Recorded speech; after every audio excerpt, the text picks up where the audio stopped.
எங்களால அதை செய்ய முடியாது, எக்ஸ்ட்ராலாம் செய்ய முடியாது. ஏன்னா ஃபேமிலி இம்பார்ட்டன்ட் இல்லையான்னு எனக்கு அப்படி வந்து அந்த பிக் பாஸ் வீட்டில் அவங்க இருக்கிறதுக்கான ஒரு வாய்ப்பு அப்படின்றது ஒரு நான் மட்டும் முதல்ல வெளியில போய் நீ இங்க இருந்தேன்னு வச்சுக்கோயேன், என்ன ஒன்று அவ்வளோதான். அப்படின்னா என்ன நீ பண்ணி புடுங்கிடுவ, கிழிச்சிருவ. பாரு அதுக்கு தான் பாரு நான் உங்ககிட்டயே சொன்ன பாரு. இங்க பாரு, என்ன பார்வை மட்டும்தான் இவர் வந்து எல்லா விஷயத்துலையுமே.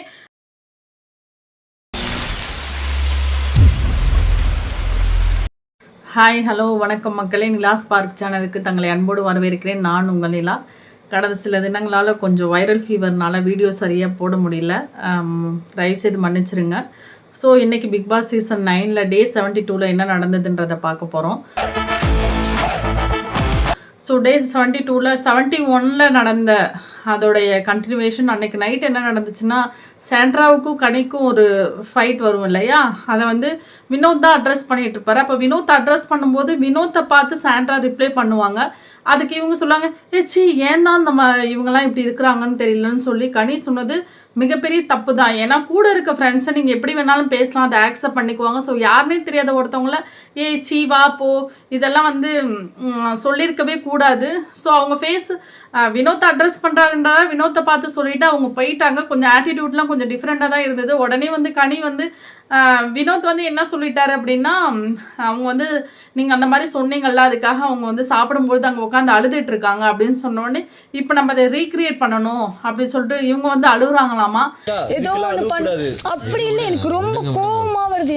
அழுவும்போது எல்லாரும் ஓடியாந்து சமாதானப்படுத்துறாங்களாம். அதுக்காக அவங்க சொல்ற வார்த்தை என்னன்னா, என்ன இவங்கெல்லாம் இப்படி இருக்கிறாங்க, கொஞ்சம் கூட ஒரு மேனரிசமே கிடையாது, இந்த மாதிரி வந்து திட்டலாமா, இதில் என்ன இருக்குது, நான் என்ன அப்படி தப்பாக பேசினேன், மூஞ்ச பார்த்து கூட பேசாதது அது என்ன மாதிரியான கேரக்டரு அப்படின்னு சொல்லிட்டு உடனே அழுவாங்க. உடனே சிடு சிடுன்னு மூஞ்ச வச்சுக்கிறது, ஒரு ஆட்டிடியூட் காட்டுறது, இதெல்லாம் என்ன மாதிரியானதுன்னே எனக்கு தெரியல அப்படின்னு சொல்லி அலறாங்களாமா. மூஞ்சி வச்சுட்டு அப்படி மூஞ்சி திருப்பிக்கிட்டு போகிறது, அதெல்லாம் பண்ணி பாரு மூஞ்சியும் முகர கட்டையும் இந்த மூஞ்சில முடிச்சா பொடிக்கு போயில சிக்குமா. உடனே அழுத உடனே சபரி வந்து ஐ லவ் யூ அப்படின்னு சொன்ன உடனே இவங்க சிரிச்சுக்கிட்டே இதை விளையாட்டு காட்டினாராமா. உடனே இவங்க லவ் யூ டூன்னு சொல்றாங்க. என்ன இது இந்த மாதிரி நாடகம்லாம் கனிக்கு தேவையா, இதெல்லாம் செட் ஆகலை கனி உனக்கு அப்படின்னு சொன்னாலும் கேட்கறது கிடையாது. ரொம்ப கேவலமாக தான் இருந்துச்சு. அதை நீ டேரெக்டாக சாண்ட்ராட்டே போய் பேசியிருந்துருக்கலாம். அவங்க அப்படி பண்ணுறாங்கன்னா அப்போ நீ இதை பண்ணுறீ, அப்போ நீ உனக்கு அவங்களுக்கு என்ன டிஃப்ரென்ஸ்? ரெண்டு பேருக்குமே ஒன்றும் டிஃப்ரென்ஸ்லாம் கிடையாது, ரெண்டு பேருமே ஒரே மாதிரி தான்றது இதுலேருந்து தெரிஞ்சிச்சு. அதுக்கப்புறம் வந்து சாண்ட்ரா, பாரு, வினோத், கம்ருதீன் இவங்க 4 பேர் வந்து கார்டன் ஏரியாவில் பேசிகிட்டு இருக்காங்க. அப்போ வந்து ஏதோ ஒரு கம்யூனிகேஷன் போயிட்டு இருக்கும்போது இடையில வந்து இவர் என்ன பண்ணுறாருன்னா, கம்ருதீன் வந்து துப்புறாரு. ஸோ துப்பும் பொழுது இது வந்து ஒரு ஷோ இல்லையாடா, என்னடா நீ துப்புற அப்படின்னா, எனக்கு தெரியும் நீ வாயை மூடு வந்து சுத்தம் எல்லாம் பார்க்குற ஆள் தான், ஓவரா பண்ணாத. யார் நீயா? அது என்னமா அப்ப கொஞ்சம் கூட வெக்கப்படாம பேசிட்ட அப்படின்னு சொல்லிட்டு வேகமா போகும்போதே இந்த மாதிரி ஆட்டிடியூட்லாம் காட்டாதரா அப்படின்னு வினோத் உடனே இது காமன் பிளேஸ் தானே, துப்புனா என்ன, காமன் பிளேஸ் தான் அது, வாங்க எல்லாரும் ஓடியாந்து துப்புங்க, அவங்க மூஞ்சில எல்லாம் அங்கே வெளியில பீப்புள்ஸ் துப்புறாங்களா அந்த மாதிரி துப்புங்க, அந்த மாதிரி தான் இருந்துச்சு. வினோத்தை நீ எதுக்கு தான் சப்போர்ட் பண்ணணும்னு ஒரு விவஸ்தையே இல்லாமல் போயிடுச்சு. வினோத் கண்டமேனிக்கு கம்ருதீனுக்கு சப்போர்ட் பண்ணிட்டு இருக்க. பொது வேடம் என்ன இது?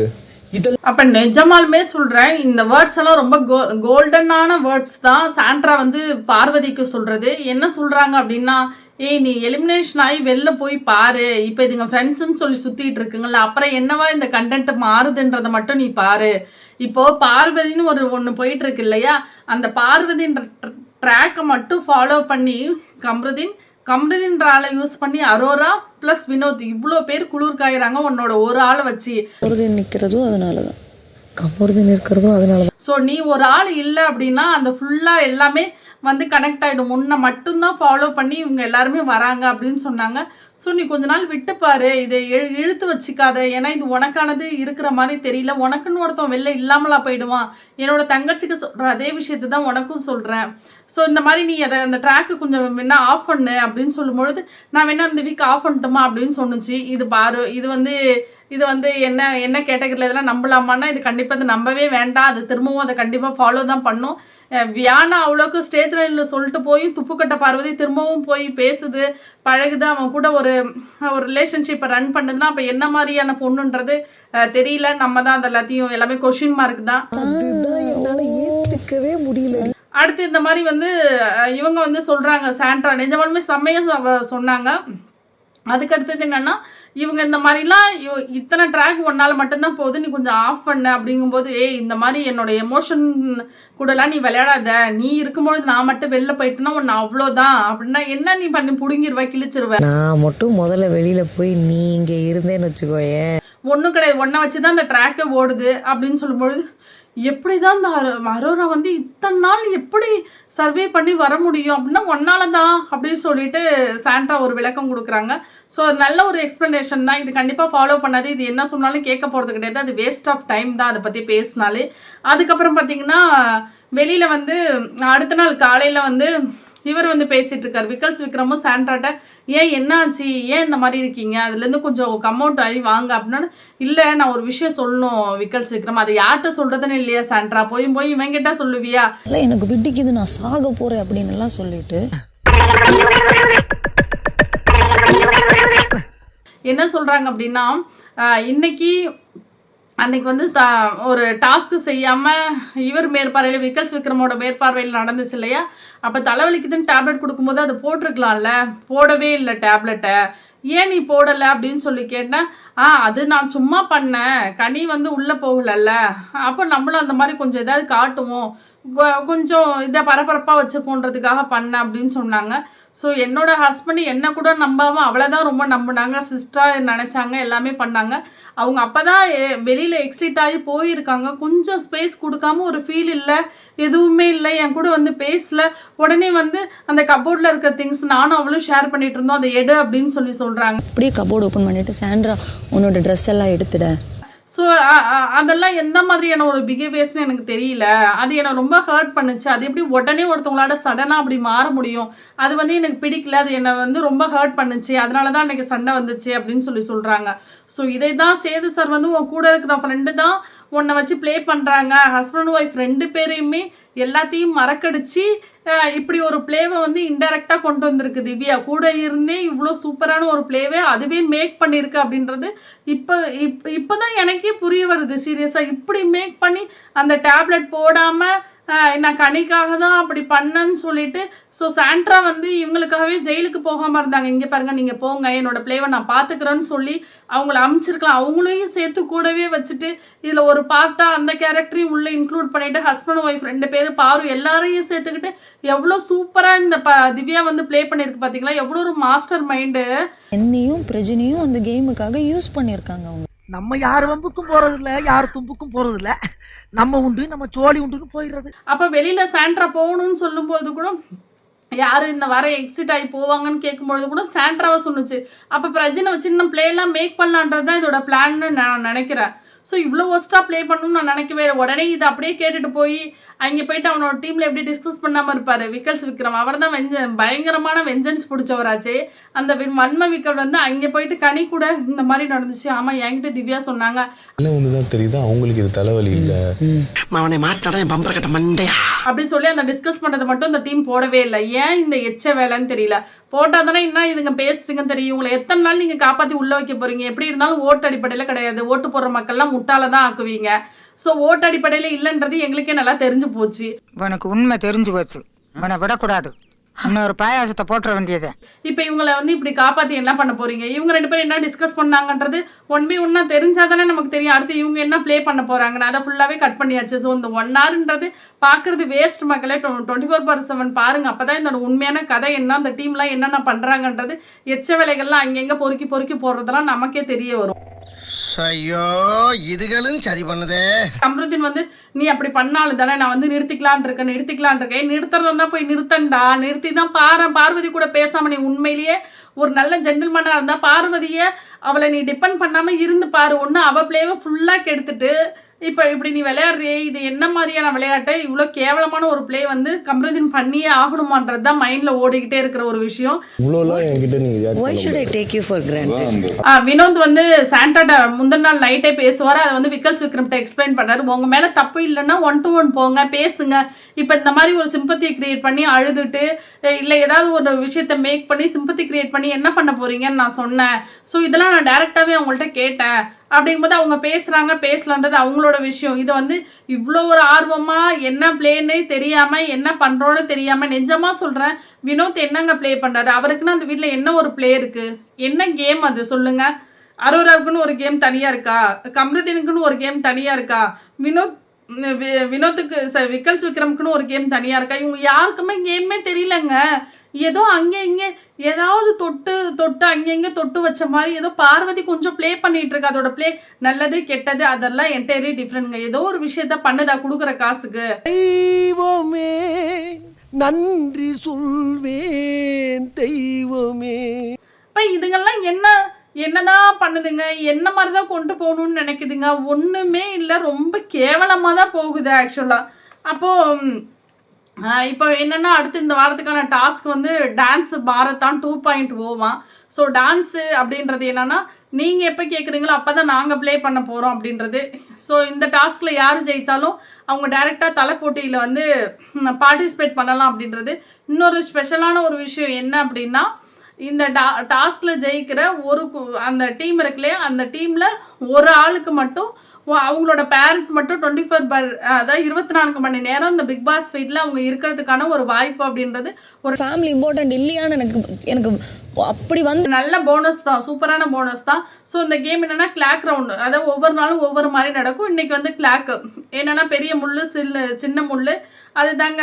அந்த ஹவருக்கு ஒன்று இருக்கும் இல்லையா, மினிட்ஸுக்கு ஒன்று இருக்கும், அதுக்கப்புறம் வந்து செகண்ட்ஸுக்கு ஒன்று இருக்கும். ஸோ இதை கால்குலேட் பண்ணி தான் இந்த டாஸ்க் நடக்குது. இதில் என்னென்னா ஃபஸ்ட்டில் வந்து ஜெயிக்கிறது யாருன்னா அமித். இதுக்கு வந்து ஆடிக்கிட்டே இருப்போம். அந்த டீமில் வந்து சுபிக்ஷா இருக்காங்க, விக்கல்ஸ் விக்ரம் இருக்காங்க, எஃப்ஜே இருக்கிறாங்க, அதுக்கப்புறம் சபரி இருக்காங்க, அரோரா இருக்காங்க. இந்த டீம் சரியா. இப்போது சுபிக்ஷா என்ன பண்ணுறாங்க அப்படின்னா, நான் போயிட்டு அவன் இருக்குல்ல அவனை ஆன் பண்ணி அதை ஓட விட்டுட்டு நான் கவுண்ட் பண்ணுறதும் அங்கே உள்ளதும் கரெக்டாக இருக்கான்னு நான் செக் பண்ணுறேன் அப்படின்னா அவனை ஆஃப் பண்ணிட்டாங்க.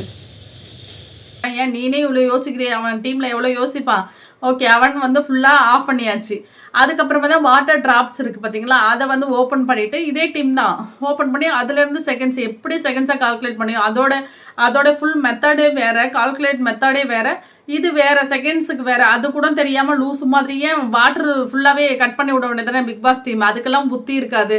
ஸோ செகண்ட் டைம் யார் வின் பண்ணுறாங்க அப்படின்னா பார்வதி டீம் தான் வின் பண்ணுறாங்க. அது கரகாட்ட குழு, அது அவங்க தான் வந்து வின் பண்ணுறாங்க. இதில் என்ன ஒரு விஷயம் அப்படின்னா கொஞ்சம் நல்லாவே ப்ளே பண்ணாங்க ஆக்சுவலாக. அதில் யாருன்னா பார்வதி, கம்ருதீன், இவங்க ஆதிரை, கனி அந்த டீம் தான் அதில் இருந்தாங்க. அவங்க வந்து செகண்ட் டைம் வந்து வின் பண்ணுறாங்க. இதில் இடையில வந்து என்னென்னா விக்கல்ஸ் விக்ரம் வந்து தேர்ட் டைமுக்கு வந்து ரெஸ்ட் ரூம் போயிட்டாரு. போய் வினோத் வந்து கூப்பிடும் பொழுது என்னை இதுக்கு வந்து இப்படி ஏன்னோ நான் வந்து கரெக்டாக எல்லாத்தையும் ப்ளே பண்ணுறேன், எல்லாத்தையும் ஃபாலோ பண்ணுறேன், டெக்கோரம் ரூல்ஸ் அண்ட் ரெகுலேஷன்லாம் கரெக்டாக ஃபாலோ பண்ணுறேன், நான் எதுவுமே ஃபாலோ பண்ணாத மாதிரி என்ன மட்டும் இதுக்கு இப்போ துரத்தி கூப்பிட்டு இருக்கேன். எப்போ எல்லாரும் வெயிட் பண்ணுறாங்க வான்னு சொல்லி வினோத்து கூப்பிட்றது ஒரு பெரிய பிரச்சனையாமா. இவர் எல்லாத்தையுமே கரெக்டாக ஃபாலோ பண்ணுறாராமா, ரூல்ஸ் அண்ட் ரெகுலேஷன்லாம் பயங்கரமாக பக்காவாக ஃபாலோ பண்ணுறாராம். அதை வந்து எல்லாரும் வெயிட் பண்ணுறாங்க வாங்கன்னு சொன்னது ஒரு மிகப்பெரிய குத்தமா. இன்னைக்கு இந்த வாரம் நாமினேஷன் இல்ல, ஜாலியா அந்த வார்த்தை தவிர அப்போ திவ்யாவும் சாண்ட்ராவும் பேசிட்டு இருக்கும் பொழுது வினோத் தான் மிஸ்டேக்கு, அங்கங்க வந்து நிறைய கவுண்டை வந்து மிஸ் பண்ணிட்டாரு. அமித் வந்து மிஸ் பண்ணிட்டாரு, வினோத் வந்து அங்கங்கே டிஸ்ட்ராக்ட் பண்ணிட்டு இருந்தாரு அப்படின்னு சொல்லி சாண்ட்ரா வந்து இவன் பேசிட்டு இருக்காங்க. ஏன் இவங்களாம் ஃபேமிலி இம்பார்ட்டன்ஸ் இல்லையா, இது எவ்வளோ முக்கியமான ரவுண்டு அப்படின்னு சொல்லி எனக்கு கேட்கணும் போல அடைச்சிச்சு தொண்டை அப்படின்னு சொல்லி சாண்ட்ரா சொல்கிறாங்க. கேமுக்காக 2 பேரும் பேசிட்டு இருந்தாங்க. அதுக்கப்புறம் பார்த்தீங்கன்னா வீடு ஹவுஸ் வந்து சுத்தமாக க்ளீனாகவே இல்லை. கிச்சன்லாம் வெசல்ஸ் அப்படியே இருந்துச்சு, இன்சைடும் சரி அவுட் சைடும் சரி அந்த டேபிளும் சரி எதுவுமே க்ளீனாக இல்லை. நான் எல்லாத்தையும் செக் பண்ண போய் தயவுசெய்து அந்த பாத்திரத்தெல்லாம் விளக்க சொல்லுங்க அப்படின்னு சொல்லி பிக் பாஸ் வந்து வான் பண்ணுறாரு. உடனே வினோத் இங்கேருந்து ஓடனோடனே உள்ளதுங்கெல்லாம் அப்படியே அலர்ட் ஆகுதுங்களா, எல்லாம் நடிக்குங்கள்ல, பிக் பாஸுக்கு தகுந்த மாதிரி நடிக்க கற்றுக்குச்சிங்க இல்லையா. அப்போ வரும்போது அங்கேருந்து வந்த வினோத் யார் வெசல்ஸ் டைமோ அங்கே வெசல்ஸ் பாத்திரம் கழுவலன்னு சொன்னதும் பாரு இங்க பாரு என்ன பாரு மட்டும்தான் இவர் வந்து எல்லா விஷயத்துலயுமே பாரு, அதுக்கு தான் பாரு நான் உங்ககிட்டயே சொன்ன பாரு. இந்த வாரம் ஃபுல்லாவே செஞ்ச அங்க ஏதோ ஒன்று கிடக்கா பாரு இங்க பாரு அங்க ஏதாவது நடக்கிறாங்களா பாரு இங்க பாரு அப்படின்னு சொல்ற மாதிரியே தான் அந்த வினோத்துக்கு இந்த தேவையில்லாத வேலை ஏன்னே தெரியல. அப்பதான் இந்த பாரு உடனே வினோத் போயிட்டு இன்சைடு தானே கிளீனா இல்லை எனக்கு தெரியாது, என்ன பரு நீ ஒண்ணுமே சொல்ல மாட்டேற அப்படின்னா, நேத்து சொன்ன அதே டீம் தான். ஏன்னா அங்க வெசல்ஸ் வாஷ் பண்ணலன்னா வந்து கிளீனிங் டீமை பிடிச்சிட்டு இருந்தா என்ன பண்ண முடியும்? முதல்ல அவங்க க்ளீன் பண்ணி முடிச்சாதானே அதுக்கப்புறம் மேலே உள்ள வேலையெல்லாம் இவங்க ஹவுஸ் கிளீனிங் எல்லாம் பார்க்க முடியும். அப்படி சொன்னேன். உடனே இடையில வந்து ஏய் நீ வாடா பாத்ரூம் கழுவிடா அப்படின்னு. ஏன் அது பாத்ரூம் கழுவ சொல்லடா, பாத்திரம் கழுவ சொன்னாங்க அப்படின்னு. சரிடா மச்சான் கம்மிறது, நீ என்ன டென்ஷன் ஆகிற, நீ என்ன கம்மி, என்னதான் ஆச்சா அந்த வினோத்துக்கு? இப்ப கோவப்படுற சம்பந்தமே நான் வேலையை நான் கட்ட சரியா முதல்ல நீ நில்லு அப்புறமேல சொல்லு அப்படின்ற மாதிரி தான் இருந்துச்சு. அவன்னா பாருன்னு ஏய் இவன் நம்மளே தானே டார்கெட் பண்ணிட்டு இருக்கான், இவன் நம்மளை மட்டும் தானே சொல்லிட்டு இருக்கான், வேற எவனா வேலை பார்க்கணும்னா கூட பாத்ரூம் கிளீன் இல்லை பாரு நீ வந்து பாரு அப்படின்னு சொல்ற மாதிரியே தான் இருந்துச்சு வினோத் பண்றது எல்லாமே சேட்டை. ஸோ வாஷிங் டீம்னு இருக்காங்க, அதை முதல்ல கேளுங்க சார். பாத்ரூமுக்கும் பாத்திரத்துக்குமே டிஃப்ரென்ஸ் தெரியாத ஒரு தலை இந்த வாரம் இருக்காரு. அதுக்கப்புறம் இடையில வந்து ஒரு சண்டை வந்துச்சு. என்னன்னா ஆம்லேட் போட்டு கொடுங்க, அதாவது ஆஃப் ஆயில் போட்டு கொடுங்கன்னு சொல்லிட்டு பார்வதியும் கம்புறதுன்னு கேட்டதுக்கு உடனே எஃப்சிலேருந்து திவ்யாலேருந்து அவங்களாம் கிச்சன் டீம் எங்களெல்லாம் செய்ய முடியாது, எக்ஸ்ட்ராலாம் செய்ய முடியாது, ஏன்னா நாங்கள் வந்து டாஸ்க்குக்கு போகணும். திடீர்னு வந்து எங்கள் டாஸ்க்கு கூப்பிட்டா இவங்க அப்படியே செஞ்சு கிழிச்சு அப்படியே பயங்கரமாக மலையெல்லாம் எடுக்க போகிறாங்க. இவங்க டாஸ்க்கு போயிட்டு என்ன பண்ணுறது, நாங்கள் என்ன எஃப்ஜே ஒன்று நாங்கள் என்ன அங்கே சமைச்சு கொடுக்குறதுக்கா நாங்கள் இங்கே வந்திருக்கோம், எங்களுக்கு வேலை இல்லையா அப்படின்னா. ஏன்டா கிச்சனுக்குள்ளே இருந்தால் நீ சமைச்சு கொடுக்குறதா உனக்கு வேலை, எல்லா வேலையுமே செஞ்சுட்டு ப்ளஸ் இங்கே இருக்கிற ஒர்க்கையும் டாஸ்க்கையும் பார்க்கணும், இங்கே இருக்கிற ஒர்க்கையும் பார்க்கணும், எல்லாமே நீங்கள் உங்களுக்கு நீங்களே செய்யும்போது 2 பேரும் ஆஃப் ஆயில் கேட்டால் அதில் போட்டு கொடுக்குறது என்ன பிரச்சனை? அதை வந்து அவங்களுக்கு மட்டும் போட்டு தனியாக போட்டு ஹாட் பாக்ஸில் வைக்க முடியாது. சரி ஓகே சின்ன சின்ன பிளேட்டில் போட்டு வை, 2 பேர் அதை யார் கேட்குறாங்கன்றதை பொறுத்து தான் அந்த வீட்டில் பிரச்சனையே. 10 பேர் முட்டைன்னும் போது 2 பேர் தான் வந்து ஆஃப் ஆயில்ன்றீங்க, வேணும்னே பண்ற மாதிரி இருக்குது. யார் பார்வதியும் கமருதின்னு கேட்டாலும் அவங்க 2 பேருக்கு போட முடியாது. சரி அடுப்பையாவது கூடுறா அப்படின்னு சொல்லிட்டு நானே போடுறேன்டா அப்படின்னா அதெல்லாம் எப்படி கொடுக்க முடியும் அப்படி இப்படின்னு சொல்லி சமாளிச்சுட்டு சரி நாங்கள் அடுப்பு மட்டும் கொடுக்குறோம், நீங்கள் வேணா போட்டுக்குங்க அப்படின்னு சொல்லி ஒரு கேவலமான ஒரு டிஸ்கஷன் வர போச்சு. அதுக்கப்புறம் வந்து அவங்களே வந்து ஆம்லேட் போட்டுக்கிட்டாங்க. அதுக்கப்புறம் ஃபர்ஸ்ட் 2 ரவுண்ட் முடிஞ்சிருச்சு. அடுத்து 3rd ரவுண்ட் வந்து 46 செகண்ட்ஸ் கொடுத்துருந்தாங்க. யார் கூட ரெஸ்பான்ஸ்ல இவங்க வந்து டிஸ்ட்ராக்ட் பண்ணுறாங்க. வினோத், திவ்யா, அந்த அமித் ப்ளஸ் சாண்ட்ரா டீமில் வந்து இவங்க வந்து என்ன பண்ண டிஸ்ட்ராக்ட் பண்ணுறாங்க. அவங்க எந்த ரெஸ்பாண்ட் பண்ணாமல் பீம் பேக்கில் அமைதியாக இருந்ததும் ரெஸ்பாண்டே இல்லை, அசிங்கமாக இருக்குது அப்படி இப்படி.